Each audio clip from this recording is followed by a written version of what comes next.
ახლა ცოტა დრო დავუთმოთ პორტფოლიოს თემას. ჩემს აზრით, პორტფოლიო არის პროფილის ერთ-ერთი ყველაზე მნიშვნელოვანი კომპონენტი. განსაკუთრებით იმ შემთხვევაში, თუ ჩვენ ვართ კრეატიული სფეროს წარმომადგენლები, როგორიცაა ვებ დიზაინი, გრაფიკული დიზაინი, ვიდეო მონტაჟი, ბრენდინგი, კონტენტის შექმნა და სხვა. დამკვეთი ვერ შეაფასებს ჩვენ თავს მხოლოდ ჩვენი აღწერის საკითხვით, სერტიფიკატების ნახვით და ასე შემდეგ. მას სჭირდება რაღაცა დაინახოს და პორტფოლიო არის ჩვენი უნარების ყველაზე თვალსაჩინო მტკიცებულება. პორტფოლიო არის ჩვენი შესაძლებლობების ვიზუალური გადმოცემა. ის არის როგორც ერთგვარი ჩუმი გაყიდვების აგენტი. არ ლაპარაკობს, მაგრამ უჩვენებს კლიენტს, რას ვაკეთებთ ჩვენ და როგორი ხარისხით. მოდი მოვიყვანოთ პატარა მაგალითი და გავიგოთ ამ მაგალითზე თუ ვის შეარჩევს კლიენტი. მაგალითად, კლიენტი დებს Upwork-ზე სამუშაოს, სადაც ეძებს UI დიზაინერს თავისი მობილური აპლიკაციისთვის. შემოვიდა 10 განაცხადი 10 სხვადასხვა ფრილანსერიდან. აქედან 2-ს აქვს პორტფოლიო, რომელიც მიესადაგება მის მოთხოვნებს, 8-ს არ აქვს პორტფოლიო, ან არ მიესადაგება მის მოთხოვნებს. რა თქმა უნდა, ის 8 ავტომატურად გაიფილტრება და მათკენ არც კი გაიხედავს კლიენტი. და შემდეგ დაიწყებს ამ ორიდან არჩევნის გაკეთებას, რომელსაც უფრო დიდი დამთხევა აქვს, ან რომელიც უფრო ხარისხიანად მუშაობს და ხარისხიანი პროდუქტი აქვს, რა თქმა უნდა, იმას აირჩევს.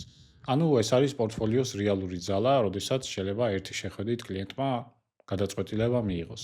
მე პირადად პორტფოლიო დიდი ხანი არ მქონია შევსებული და არც ერთი პროექტი დამატებული და ამის მიზეზი არის მარტივი.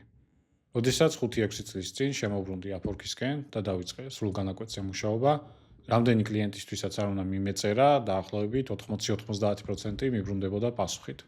ახლა სიტუაცია შეიცვალა, კონკურენცია Upwork-ზე გაიზარდა და ნებისმიერი რაღაცა, რაც შეიძლება დავაოპტიმიზიროთ იმისთვის, რომ ჩვენი პროფილი უფრო წინ წავწიოთ, აუცილებლად უნდა გავაკეთოთ. თორემ დავიკარგებით კონკურენციაში და კლიენტი ვერც კი შეგვამჩნევს. მე გამოვყოფდი 3 კომპონენტს პორტფოლიოდან, რომელიც ეხმარება ჩვენ პროფილს ოპტიმიზაციაში.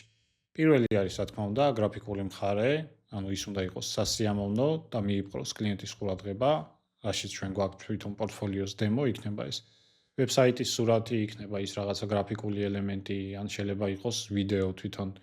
და მეორე არის უკვე ტექსტი. ტექსტს მე გავყოფდი 2 ნაწილად. პირველი, რა თქმა უნდა, არის თვითონ პროექტის აღწერა, რაც გვაქვს პორტფოლიოში, აუცილებლად უნდა იყოს თუ რაზე არის ეს პროექტი და სასურველია ასევე ეწეროს, რა შედეგი მიიღო კლიენტმა ამისგან. რადგანაც სხვა კლიენტსაც აინტერესებს თუ რა შედეგი მოიტანა ამ თქვენმა პროექტმა, რაც თქვენ დაასრულეთ.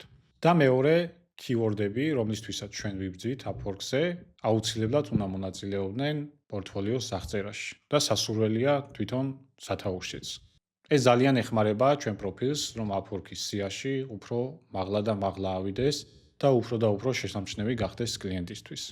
თუ თქვენ არ გაქვთ დამატებული არც ერთი პროექტი პორტფოლიოში, გირჩევთ, რომ აუცილებლად დაამატოთ, გაითვალისწინეთ ის, რომ გრაფიკული ნაწილი უნდა იყოს სასიამოვნო და აუცილებლად გამოიყენეთ ის keyword-ები, რომლისთვისაც იბრძვით Upwork-ზე.